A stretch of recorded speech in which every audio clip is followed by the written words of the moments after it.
যাদের পিছনে ইসলামের দুশ্মন নেতারা কোটি কোটি টাকা দান করছে কি জন্যে? যা নামাজের কথা বল, দাড়ির কথা বল, টুপির কথা বল, হজের কথা বল, সব ভালো ভালো কথা বল।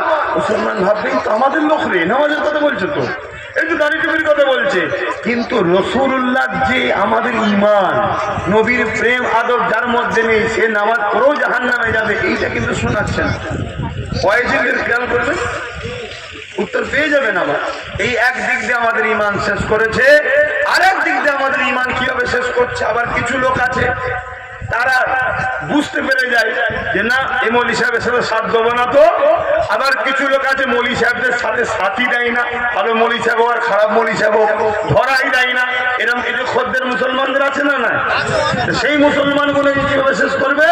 তখন তাদেরকে বলছে খেলা হবে, আয় আমরা সবাই খেলা দেখার লোভে গেছি, গিয়ে দেখছি হঠাৎ করে একটা গোল হয়ে গেছে, হওয়ার পরে সব কিছু বাজি ফাজি ফেটে গেল, খেলা একটু বন্ধ। কি ব্যাপার?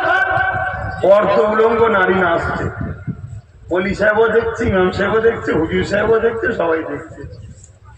কথা শুনছেন না শুনলেন? তাহলে এই একটা কিন্তু আমাদের ঈমানকে দুর্বল করার পরিকল্পনা। তারপরে দেখুন মুসলমান এলাকাগুলো খেয়াল করে দেখুন, মদের দোকান দিচ্ছে, ঠিক মুসলমানদের দোকান মুখে বেরোবার মুখে মদের দোকান। মুসলিম এলাকায় দেখো মেলা, যাত্রা, ফাংশন, সুদের কারবার। কেন? এগুলো মুসলমানদের জন্য হালাল না হারাম? এরা চায়, শয়তান ও শয়তানের চেলাগুলো চায় মুহাম্মদ রসুলের উম্মত উম্মতিকে যেমন করে হোক আল্লাহ ও রসুলের কথার বিরুদ্ধে নিয়ে যাবো। কেন? আমরা যখনই আল্লাহ রসুলের বিরুদ্ধে চলে যাব, তখন আমাদেরকে এরা যখন মিটাবে আল্লাহ সাহায্য পাবো না। আর যখনই আল্লাহ রসুলের পক্ষে থাকবো, কথা বিরোধী যাব না, আমাদেরকে কেউ মারতে আসার আগে চিন্তা করে হয়তো মারবো, আল্লাহ ভূমিকম্প দিয়ে তার আগে 10 লাখ মেরে দেবে। কথা শুনছেন তো নাকি? এই যে সাহায্য পাবো আমরা, ওরা জানে আল্লাহ সাহায্য। এক মঈনুদ্দিন আজমিরি হিন্দুস্তানে 90 লক্ষ আমাদের লোককে তাদের দিকে নিয়ে নিয়েছে। জোরে বলুন সুবহানাল্লাহ। একটা মঈনুদ্দিন, আমরা যে জুলুমের সাম্রাজ্য করছিলাম, আমরা গোলাম বানিয়ে রেখেছিলাম, আমাদের 90 লক্ষ গোলামকে মঈনুদ্দিন নবী মোহাম্মদ রসুলের দিকে নিয়ে যে আজাদ ও শান্তির রাস্তা দেখিয়ে দিয়েছে। জোরে বলুন সুবহানাল্লাহ।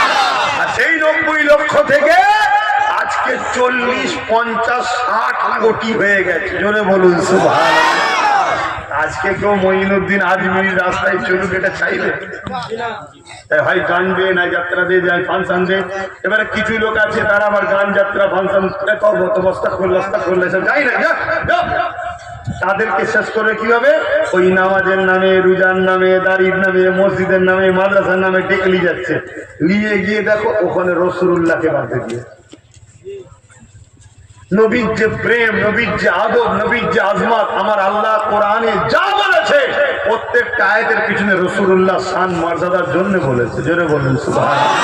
সেই নবীর আলোচনা করতে আমার কথা বুঝছেন না? রাগ হচ্ছে? মনে মনে বাঁচাতে চেষ্টা করছি, আমার কি বাঁচাবার চেষ্টা করছি। ও আম্মা বিনিআমাতি রাব্বিকা ফাহাদ্দিস, আল্লাহ শুকরিয়া আদায় করে বলছি আমার পরিচয় হলো আমি রাসূলুল্লাহর গোলাম, এইটাই আমার পরিচয়। হ্যাঁ, আমাকে দাদা হুজুরা আওলাদ করেছে, আল্লাহ নবীর বংশে জন্ম দিয়েছে, আল্লাহর খাস নিয়ামত, আল্লাহ দয়া করেছে, কিন্তু আমার পরিচয় হলো আমি রাসূলুল্লাহর গোলাম। আমার কি সমস্যা আছে? জলসা করারও ইন্টারেস্ট নেই, আল্লাহ শুকর করে বলেছে। লোক তারপরেও ভালোবেসে দিয়েছে। এরা যখন গিয়েছিল কদিন আগে, আমি বললাম এই ঠান্ডা কি হবে, ছেড়েতে পরে জলসা হবে। কদিন আগে গেছিল না, ওই কারা গেছিল, আমি মানা করলাম ছেড়ে দেন, কারখানি করতে হবে না, এই তো প্যান্ডেল করেছি কথা বুঝান। তাহলে এই কথা বলার কি দরকার? এটা না বলেও তো চলে যেতে পারি আমি। না, তোমাদের বাঁচাবার চেষ্টা করছি। কেন বাঁচাবার চেষ্টা করছি? তোমাদেরকে ভালোবাসলে তিনি খুশি হবেন, যিনি তোমাদেরকে ভালোবাসে। আর তিনাকে যদি খুশি করতে পারি, আমার দুনিয়া আখিরাত কল্যাণ হয়ে যাবে। কে তোমাদেরকে ভালোবাসে? তিনি অন্য কেউ নয়, মুহাম্মদুর রাসূলুল্লাহ। তিনি তোমাদের আব্বার থেকে বেশি তোমাদেরকে ভালোবাসে, যিনি তোমাদের আম্মা থেকে তোমাদেরকে বেশি ভালোবাসে, যিনি তোমাদের